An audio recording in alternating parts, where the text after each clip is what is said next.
Arestado isa sa mga Chinese national na sangkot umano sa pagdukot sa kababayang negosyante. Bago siya mahuli, nagkabayaran na umano ng 3 milyong pisong ransom ang pamilya ng biktima at ang mga suspect.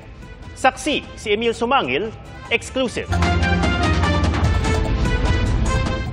October 5 nang mamataan ng HPG Task Force Limbas ang luxury vehicle na ito sa isang commercial area sa Taguig. Sinundan ito ng mga pulis at nang makakuha ng tiempo, hinarang na nila ito. Dito na aresto ang isang Chinese national na sangkot umano sa pagkidnap sa isang babaeng Chinese na negosyante. May nakuha rin daw sa kanyang kalibre 45 baril.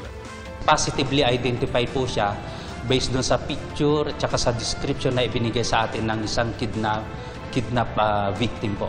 Sa CCTV footage na hawak ng PNP Anti-Kidnapping Group, makikita ang babaeng biktima at 2 lalaking Chinese sa isang motel sa Bulacan noong September 13. Ayon sa pulisya, ang video na ito'y kuha ng ilabas ng mga suspect ang biktima mula sa motel room matapos na makapagpadala ng ransom ang kanyang kaanak mula China.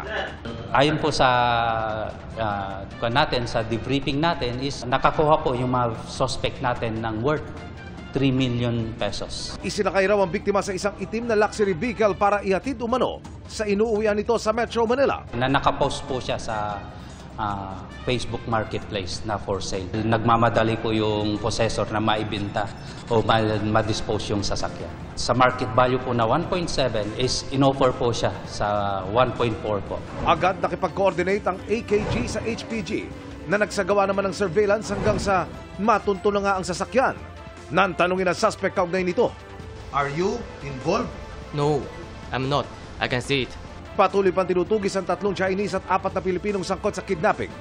Hinila naman ng HPG sa impounding area ang luxury vehicle dahil sa mga questionabling papeles nito.